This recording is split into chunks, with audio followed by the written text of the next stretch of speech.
ลุ่มเสียงหวานของพี่น้องมันฝากพ่อแม่อีกจังหวัดเป็นจังรีบบ้านนักน้ำเพลินไป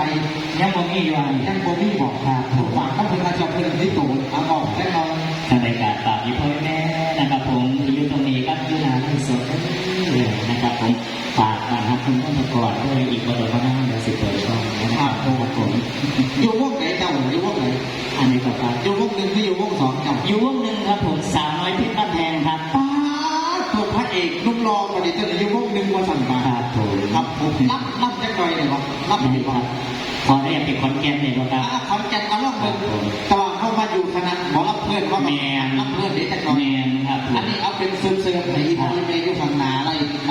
นาแช่ให้คุณได้รับตั้งเอาเสื่อมนะครับพี่น้องที่นั่งกำลังหาของไทยเลยไม่ได้นางดึงที่ตัวจีนเดี๋ยวฟังน้ำกันนะครับว่าพระเอกคนนี้เป็นตาตั้งที่สิเป็นตาตั้งอู้ปืนลั่นขอโทษครับแล้วหาแช่กันแป๊บหนึ่งหมอแช่เดี๋ยวท่านเขาให้ไปถึงหมอแช่ติดฝนอยู่ว่านะครับแป๊บหนึ่งนะครับผมรับติดคำว่าขอนแก่นเนาะขออนุญาตนะครับผมเป็นปีแรกนะครับในการมานั่งในมาถึงนะครับฝากพี่น้องใน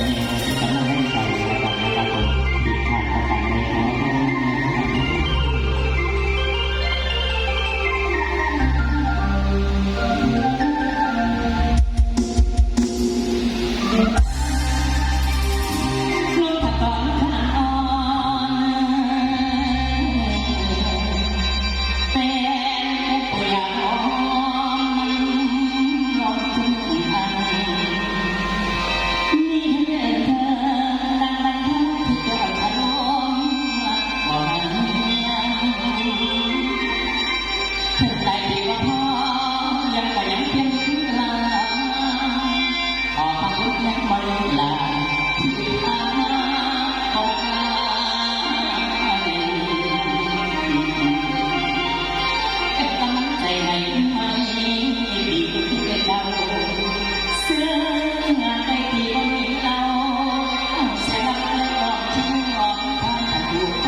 พี่น้องครับสุดยอดนะครับล่ำดีเสียงกำมวลเขาอยากท่านอาจารย์เมกี้เขาอยากสวัสดีอาจารย์เมกี้ด้วยนะครับ